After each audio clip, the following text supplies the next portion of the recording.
South African farmers are welcoming a timely drop in fuel prices, announced just as the agricultural sector heads into a peak period of activity.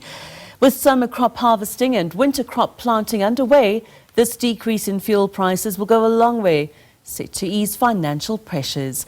Well, joining me now is FNB Senior Agricultural Economist Paul Makube. Thank you so much for joining us. Good afternoon. Good afternoon, and thanks for having me. Now, how significant is the recent fuel price drop for farmers, particularly in terms of cost saving during the current harvesting and planting season?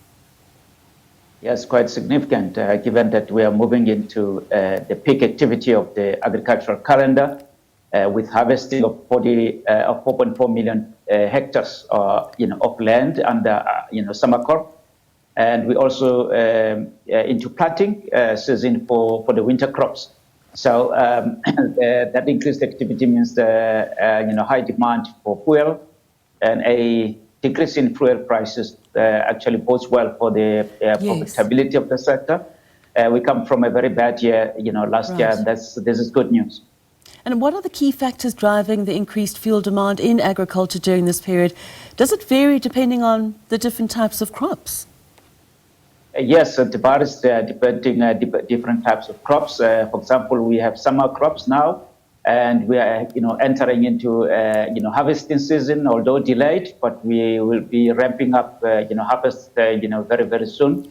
And the planting of winter crops is starting, and that will also ramp up. But we also, with regard to other crops such as citrus, we are at the onset of the of the harvest season and export season, which means produce now is getting to the ports, and therefore distribution of produce to markets is critical, and for the reduced cost will actually help improve those margins in the sector. Do you foresee any potential risks like global oil price volatility that could reverse these fuel price benefits for the agricultural sector in the near future?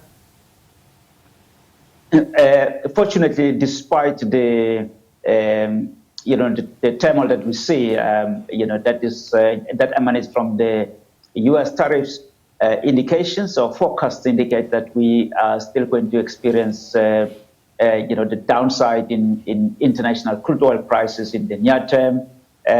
Possibly be around $60 dollars per barrel, which bodes well for fuel outlook. Fortunately, as well, we have a stronger rand exchange rate. We're now closer to 18 rand to the US dollar, and that means that we are likely to see another cut in fuel costs. So that is the combination of factors that will actually improve the situation even further. And what strategies can farmers adopt to optimize fuel usage and mitigate costs during this high demand period? Oh yes, obviously, efficiencies are critical, but also that your purchasing strategy or for fuel, be in line with your activities, so that you benefit from the reduced fuel this time of the year. Thank you so much, Paul Makube, Senior Agricultural Economist, FNB Commercial.